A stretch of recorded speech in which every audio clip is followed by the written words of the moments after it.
Good afternoon, everyone. Welcome to the March 2018 edition of Liftoff, featuring a discussion on cryogenic machining. I want to thank everyone for joining us today. This is Joe Steele from Lift here in Detroit. Glad everyone could take some time to learn a little bit about what is going on in advanced manufacturing, particularly around lightweighting, as we continue our Liftoff series. A few items, housekeeping. Just wanted to share with you and remind some folks, if you haven't joined us before, please put your phone on mute. I want to make sure that there's no background noise as we go forward with the presentation. If you do have questions during the presentation, please use the chat function that is on the GoToMeeting taskbar. You can address the meeting to the organizer, and that'll come directly to me, and we can facilitate the Q&A at the end of the presentation. And as a reminder, each of our Liftoff webinars will be recorded and posted on the Lift website for future viewing. So if you have some friends that you wanted to show this to a little bit later on, co-workers, colleagues that you think might be interested, or you want to go back and check out some of the presentations that have happened in months past, please go ahead and do that. You'll find it under the technology tab on the Lift website called Liftoff. So a few items, just a few things about Lift. If for those who are uninitiated, we are one of 14 Manufacturing USA institutes around the country. We are based in Detroit, and our mission is to accelerate the development and application of innovative lightweight metal production and manufacturing technologies to benefit both the U.S. commercial and defense markets. We do that really in three ways: through technology development, transitioning that technology into the marketplace, because what good is the technology innovation if it just sits on the shelf? So we want to help enable those solutions to get into the market and find their way into the marketplace. And the third piece is really education workforce development. There, as I'm sure many people on the phone have heard and are aware, there's a tremendous skills gap both in manufacturing and engineering. We need to make sure that students of all ages really are exposed to advanced manufacturing as possible career choices, and we need to make sure that our current incumbent workers have the skills necessary to successfully work with the innovations that are ongoing and taking place. So those are our three missions. You can check us out and learn a little bit more about us at lift.technology. You can follow us on Twitter at News from Lift, and read more about what we have going on in terms of all of our different workforce initiatives and technology research and development projects. We are sponsored in part by the Department of Defense. There are some of the institutes are sponsored by the Department of Energy, and we happen to share space with one here in Detroit. In October, we cut the ribbon on our lightweighting facility here, our joint lightweighting facility here in Detroit between Lift and IACME, the Composites Institute. They focus on, as their name would imply, composites as it relates to automotive. They have their automotive scale-up facility here. And you can see on your screen all of the equipment that we have installed related to Lift at our facility. Large, full-scale equipment to do any kind of prototyping, R&D work that you guys might have. We also provide engineering services, product design and manufacturing process development services as well. So please go visit our website, click on the Work With Us button, and you can let us know what piece of equipment you might be interested in working on, what services you might want to contact us about. We would love to hear from you. We put this Liftoff series together with the Michigan Manufacturing Technology Center. They are part of the Manufacturing Extension Partnership, and they are a great partner for small and medium-sized manufacturers of all kinds. Beyond, we just work in the metal space, but they work with small and medium-sized manufacturers across the board. So with that, I want to introduce Elliot Forsyth to talk a little bit about the center and what they do. Great, thanks, Joe. As Joe mentioned, we are part of the National Institute of Standards and Technology Manufacturing Extension Partnership. We've been around for almost 30 years, and as Joe mentioned, we focus on helping small to mid-sized manufacturers prosper and thrive. To give you an example of what that represents, generally for every dollar a small to mid-sized manufacturer invests in projects with us, yields to them within a year's time $106 back. So we put our money where our mouth is. We help companies to diversify, get lean, grow, and to stay relevant. And to stay relevant has a lot to do with the technology that comes out of the Manufacturing USA Institutes. And we're tied very closely with LIFT and have been in partnership with them since 2014. We have embedded an engineer to coordinate activities, so to help LIFT fulfill its mission to commercialize and to develop and commercialize lightweight materials for both the commercial market and defense industry. And to that end, to have you actually see some of the work we've done, if you are in Detroit or happen to be in Detroit at the Society of Automotive Engineers conference on April 10th and 12th, we're going to be displaying a advanced lightweight vehicle frame that is substantially stronger, lighter, and at a price point that is equal to or even slightly less than a traditional steel frame. That will be on display at a company's booth called Dynamic Corvettes. It was a collaborative effort between ourselves, LIFT, and IACME, who Joe just mentioned a minute ago. And we encourage you to stop by to see some of the capabilities that research initiatives and collaboratives can do together to make a difference in the marketplace. So thank you. I'll turn it back to you, Joe. Thank you, Elliot. And yes, if you do plan on going to that show, please stop by and visit that booth. That project between LIFT, the center, and IACME is really exciting. We're looking forward to it.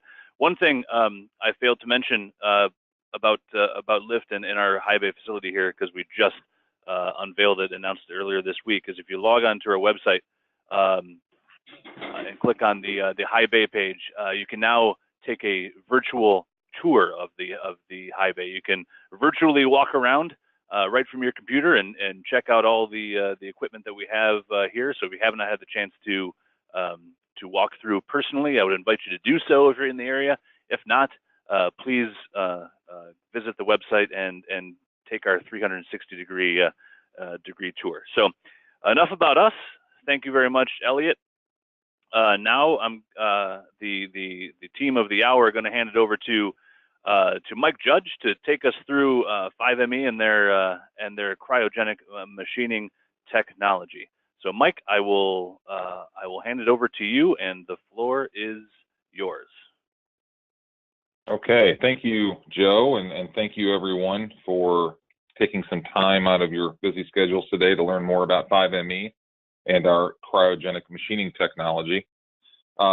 Throughout this presentation, we will give a brief overview of who we are, the technology itself, and the system or the kit, as we refer to it as, the cutting tool technology that is required with 5ME's cryogenics, the benefits of the technology, our technology center, which also happens to be in the greater Detroit area, which is in Warren, Michigan. A few case studies focused on aerospace and defense, primarily for milling and drilling of titanium. Also some case studies for automotive and construction applications that we are working on for milling diesel iron and 4340 modified steel. And an example of an ROI summary, and leaving some time for Q&A at the end. I also have on the line with me from 5ME, George Giorgio, who is our CTO, and my function at 5ME is managing business development. So having said that, 5ME LLC, we are a small business. We are headquartered in Cincinnati, Ohio, but as I mentioned, we have a technology center in Warren, Michigan. We are a startup founded in 2013 as the result of a spin out and sale of what was the MAG Industrial Automation Systems machine tool company. For those that are familiar with MAG, it consisted of brands such as Cincinnati Machine, Giddings & Lewis, Vidal, Forrest and Henry Linné. The owner of MAG Americas sold the machine tool companies to a company in France by the name of Fives, and the previous owner of MAG, who is now the owner of 5ME LLC, simply retained the IP for cryogenic machining technology and retained the IP and the people for what we call our Freedom manufacturing software, which is the other half of our business. And we created a brand agnostic manufacturing efficiency company focusing on two key areas, one being cryo and one being asset monitoring, which is very much involved in the Industry 4.0 initiative. Markets that we serve are aero defense, auto truck, construction, ag, and energy. Where I was the name and the foundation of our company being a manufacturing technology company. Gears around the 5 M's of manufacturing and the E being efficiency, everything we do trying to improve the efficiencies across those 5 M's. And would certainly encourage you to visit our website to learn some more about the other side of our business, which is the Freedom IoT software. You can move on, please. Next slide. Cryogenic machining technology. For those of you that are unfamiliar with 5ME's technology, we are using liquid nitrogen at -321 to run internal to a machine tool and to remove the heat and cut by the most efficient method to counteract the heat that's produced in machining. The end result being liquid nitrogen gas exhausted through a cutting tool, which is a very safe and clean and breathable gas. We feel very strongly that of all of the cooling medias, both water-based or cryo-based, that liquid nitrogen absorbs and eliminates the heat the way we have applied it, the most efficient of any other solution that we have seen thus far, and also improves operator health and safety by eliminating cutting fluids and the hazards that come along with that. Next, please.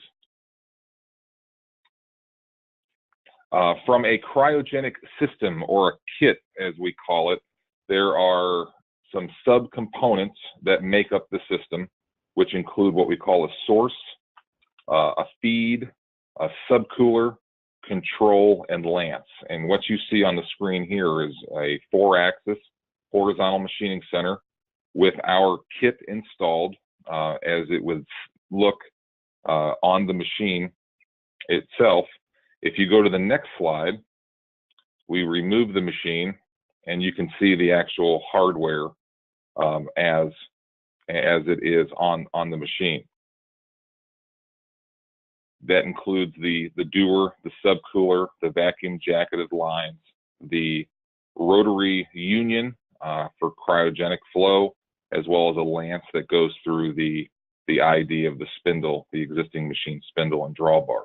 And in the following slides, we will go over each one of those individual subsystems in a little bit more detail.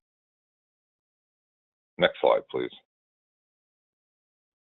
From the source system is where LN2 resides, and it can come in a variety of different sizes and configurations. And a few examples that we have worked on and are working on with industry are single machine installations as well as multiple machine installations. From a single machine installation, it's a singular doer, as is shown on the top picture. It is a commercially available item. It can come in small and large sizes, dependent upon the application. It's portable for multiple machine locations throughout a facility to support validation testing. And with that comes a manual refill, meaning that you would need to refill that doer within the facility, either with another doer that's brought in or with what we call a micro bulk system that can also refill a singular dewar.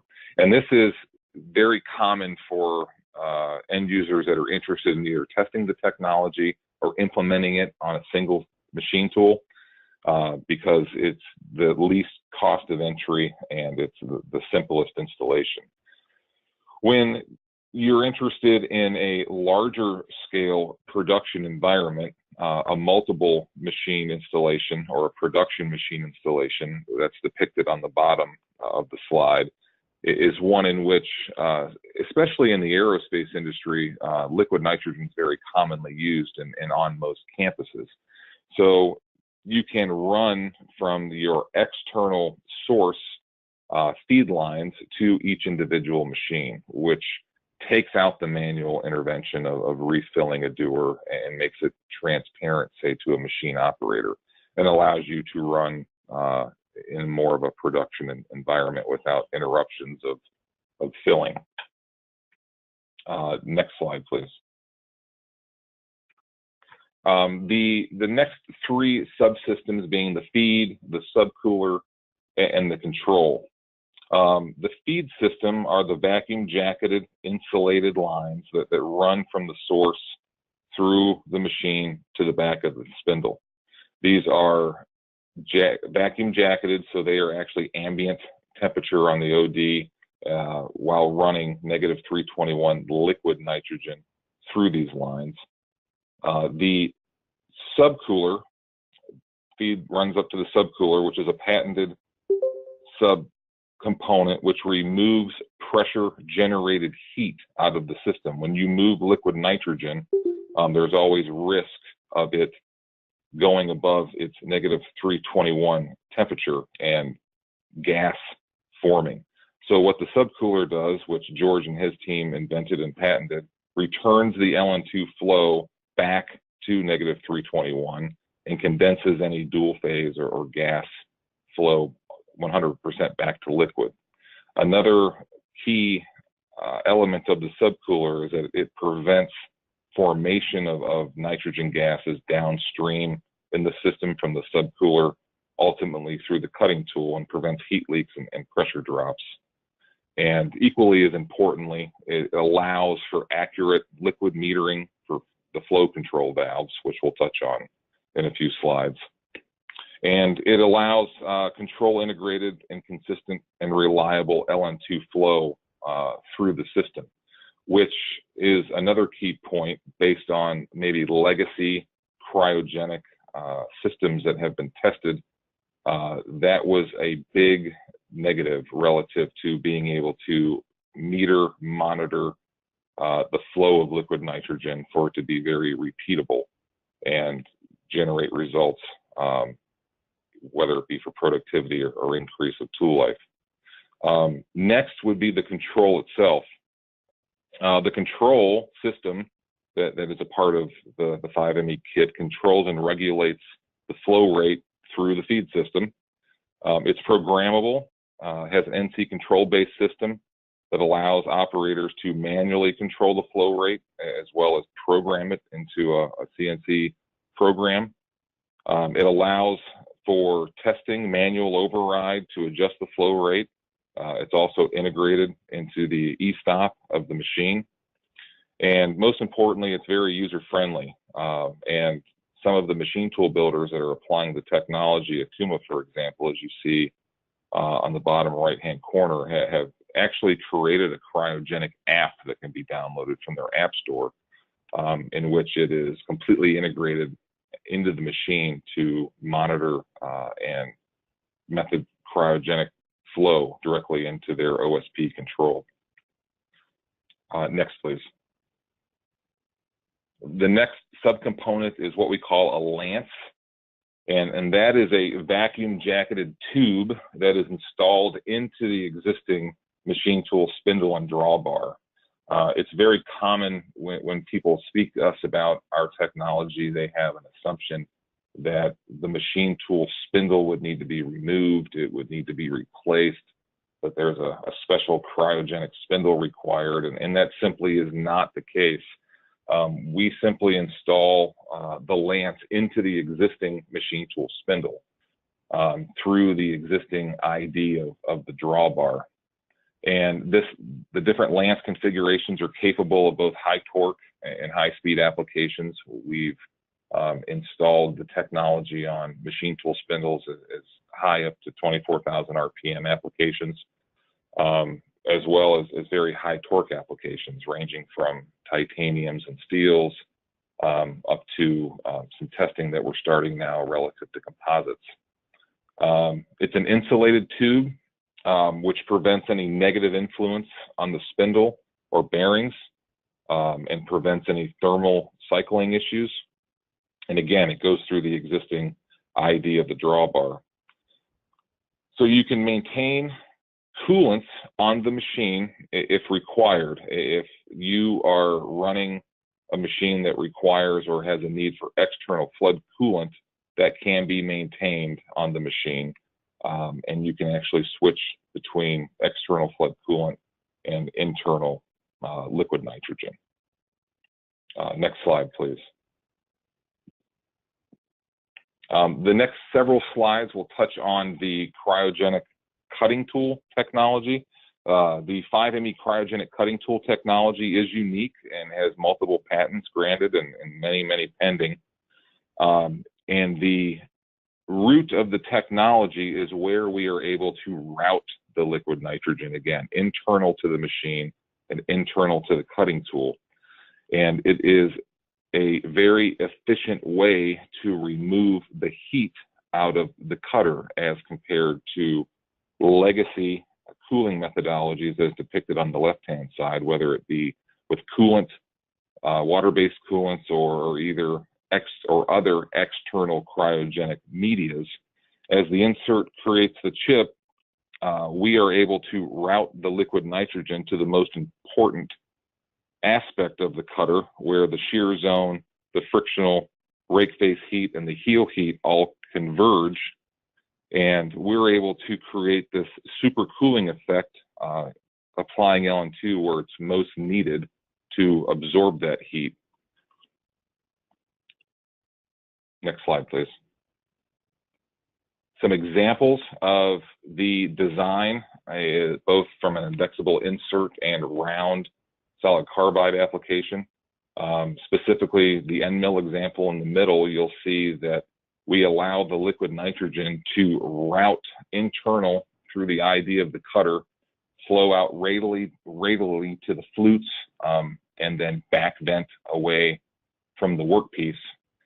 When the system is working efficiently, the liquid nitrogen from the source remains liquid from the source through the feed, through the subcooler, all the way through the cutter. And the first time that liquid nitrogen actually will see atmosphere is when it exhausts out of the actual cutting tool. There is a variety of tools that have been designed and produced and applied, working with a variety of cutting tool companies across indexables and rounds, milling, drilling, and we are starting now into the turning world. And these are just a few examples of both indexables and rounds. Next slide, please. The companies that we have worked with and are starting to work with include small to medium-sized cutting tool companies, which over the past several years have built to 5ME's design under a private label agreement. At the last IMTS show in September of 16, we launched our license agreement strategy, in which Star SU, which is also in the greater Detroit area, and Fullerton Tool in the Saginaw, Michigan area, have been licensed the IP to build and route LN2 through their existing portfolio of cutters to offer to the market. We have started to work with Kennametal as well on indexable milling and soon to be turning, and they have showcased their first set of cryogenic cutters this past November at an open house that we hosted. In addition to some of the larger cutting tool companies, we've been pulled into some very unique applications, such as working with Benz to develop a cryogenic right-angled head for an aero engine application. So as the supply chain evolves, the strategy is to continue to license the technology for them to support the market, no different than they do today with traditional cutting tools. Next, please. The three pillars of the cryogenic technology that we feel are the biggest benefits include the sustainability, performance, and part quality. From a sustainability standpoint, it eliminates the management, the infrastructure, and the additives that are associated with coolants. Another big benefit is that chips and workpieces remain dry and uncontaminated for a safer work environment, and working with some aerospace OEMs have seen some feedback that there's a higher value for recycled chips due to the requirement not to have them cleaned. And also, LN2 is not a greenhouse gas. It's an inert gas. It's 78% of the air we breathe, and it just makes for a very sustainable and more healthy work environment.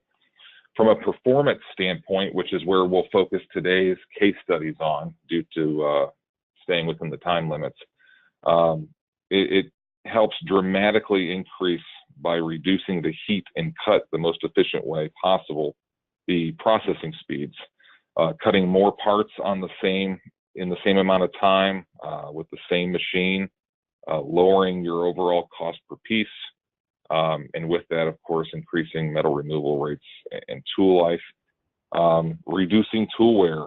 We've seen some tools dramatically increase in cutter life, reducing the direct costs in cutters and lowering the cost per piece, and also affecting the downtime that's required for changing of the tools. Part quality is an area that we have been focusing a lot in lately, working with some aerospace and defense companies, and have seen some great benefit in the reduction of white layer, or the martensitic layer, that's caused by heat in cut, and in some applications up to 90%.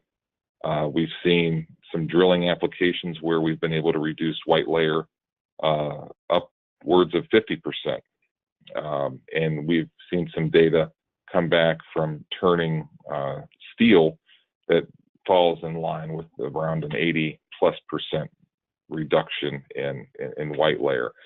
And also, by reducing and removing the heat the most efficient way, we've seen areas of part distortion lessen. We've seen areas of grain boundary distortion lessen, fewer burrs, and we've seen a pretty significant increase in part quality as compared, in part finish, surface finish, as it relates to comparative testing to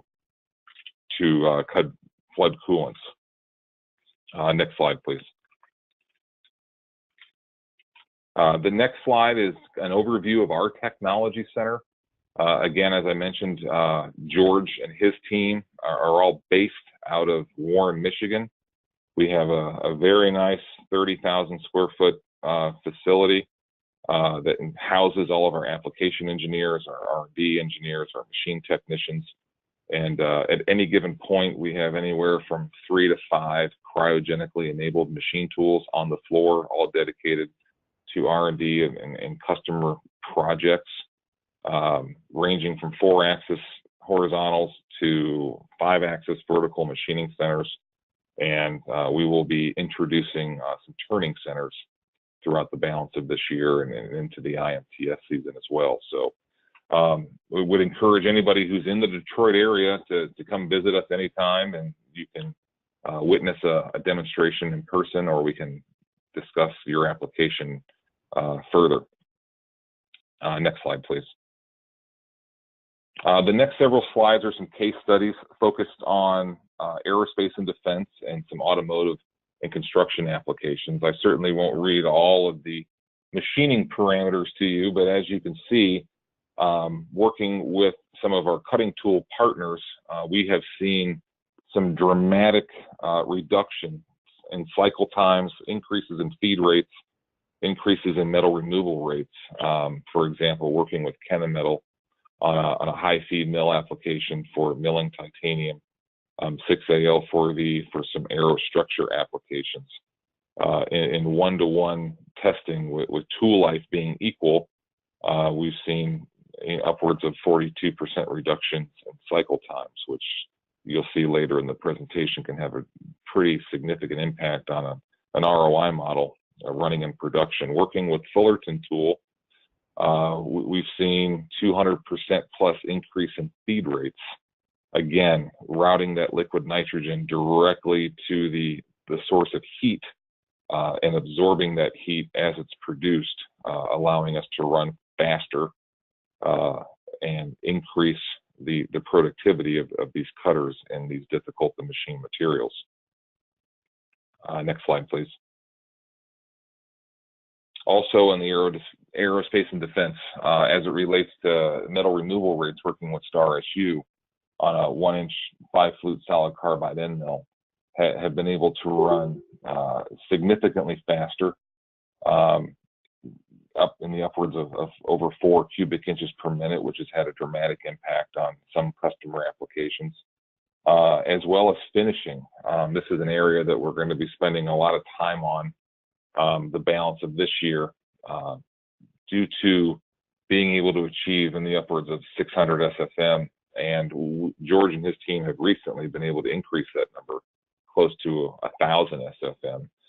And when you put that type of performance onto an aeroframe or aerostructure component and start talking about number of machines that are required to hit rate and floor space and cost per piece, it has a dramatic impact on the business model, which we're very excited about.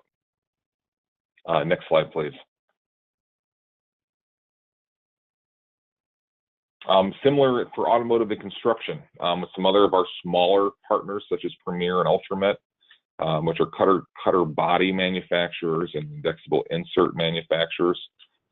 We have been working on a diesel iron application in the construction ag industry for face milling of diesel iron. And when you're able to increase and remove that heat and increase the cutting speeds and the cutting speed, it has had a dramatic increase in metal removal rates. And when you're able to parlay that over to the number of machines that are required, it will have a dramatic impact on their capital and investment plans. Also, as it relates to oil and gas, we have been working on some frac block applications with the industry and oil and gas slowly coming back. There is going to be a need for some ramp ups in that space as well. And we have seen some very positive feedback from some of the oil and gas applications that we've worked on as well, relative to decreasing cycle times in 4340 modified steel. Next slide, please. So when you roll all of this up, whether it be sustainability or performance, part quality, at the end of the day, what people are most interested in, of course, is the return on investment. And this is a high-level summary with input from several of our aerospace OEMs that we're working with on test parts, as well as implementing the technology into production parts, to give you a flavor for the type of ROI that we expect to achieve, whether it be requiring fewer machines, whether it be in direct cost savings on cutting tools, or whether it be reducing the price per piece. This particular example, again, is a high-level summary across the aerostructure parts that we've been working on, with labor rates and material costs, of course, being a constant. We've seen a reduction in touch labor as it relates to cleaning the part due to there not being any cutting fluids. Machine time having a dramatic impact, in most cases seeing a reduction by half over coolant, milling, drilling of titanium 6AL4V, which has a direct effect on the production rate and production output. from a system capital standpoint, we tend to try to compare ourselves to coolant as much as possible. And from a capital investment standpoint, from a high pressure coolant system, is typically around the $20,000, whereas an implementation for a standalone kit for 5ME is around $100,000. If you parlay that into the capital cost with the improvement in cycle times and the tooling costs, we've seen in some cases a 20% savings and return on investments in fewer than 6 months. There are a few programs where we've had been very fortunate working with some aircraft OEMs to understand the impact over the course of an entire program, and we've seen some numbers come back in the $10+ million projected savings over the course of a 15-year program. And again, that has a huge impact on the number of machines that are required, floor space that's required, number of operators that are required. So we're continuing to work to expand the cutting tool portfolio, working with our cutting tool partners, and expect some great things to come in the future. So I apologize for the technical snafu, Joe, on the slides. That the next slide simply lists where we would like for you to visit, whether it be the website, our social media. There are lots of videos to see relative to the different applications that we're working on. You can always contact me direct for scheduling a visit to our technology center or speaking with George or I. And I will hand it back to you, Joe. If there are any questions, George and I would be happy to answer them. If not, you can always contact us offline. Thank you, Mike and George, for your presentation today. Some good stuff going on with 5ME, and nice to see some of that innovation saving time and money for the clients you're working with. So, as a reminder, if you do have questions for Mike or George, please use the chat function that is on the GoToMeeting taskbar. I didn't have any come in so far, so we might be able to give folks a few minutes back to their day or back to their lunch hour, or wherever they happen to be. Again, if you do have questions, if not, please contact Mike directly. You see his name, email address, and phone number on the screen. And again, please join us each month on the third Thursday of each month as we continue these liftoff webinars to highlight some of the small and medium-sized manufacturers that we work with here at Lift and the innovations that are taking place there. So we do have a question here, Mike or George. Not sure who this is for. You mentioned that the machine tools, what CAM software do they use to program them on the machining tools?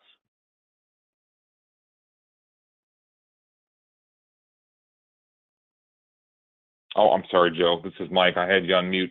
No problem. What? Can you repeat that? I apologize. What software? What CAM software do the machining tools use to be programmed with? As it relates to programming a part, we're working with CATIA. We're working with Mastercam. We typically stay with those two software programs based on the types of parts and the customers that we're working with today. Got it. Thank you very much for that answer, and thank you very much for the question. Again, you can follow up on the email or phone number afterwards as well if you have some additional questions. So another question came in and said most of your materials were for extremely hard metals. How do they perform in milling heat sink materials compared to conventional milling? Our primary focus has been on difficult to machine materials based on some of the needs of the customers that have been interested in the technology, primarily focused on titanium, different grades. We have been tasked to start applying the technology to a variety of Inconels, specifically 718. We are currently in the works to start applying the technology to a variety of composite applications. And as it relates to aluminum, for example, we've been asked by some automotive companies in the greater Detroit area to do some testing, not with the expectation based on the machine already running at max RPM to necessarily increase the throughput of a machine applying liquid nitrogen, but more so their desire to eliminate cutting fluids focused on overall operator health and safety. So we have a variety of materials on our roadmap for the balance of 2018 and into the first half of 19, and that's what George and his team work on kind of day in and day out. All right. Again, if you have any question, please fire away via the chat function on the taskbar. It was mentioned that the liquid nitrogen cooling can be programmed. Is that using standard code, standard M code, Yes. like MO8? Okay, it's not a special Correct. code defined at all. No, it would be no different than how a programmer or an operator would program traditional cutting fluids with traditional M&G codes, flow on, flow off, different flow rates based on horsepower requirements, depth of cuts, type of cutter, and those are all things that we work with our customers and cutting tool companies to educate them so that they can program future parts and identify future opportunities.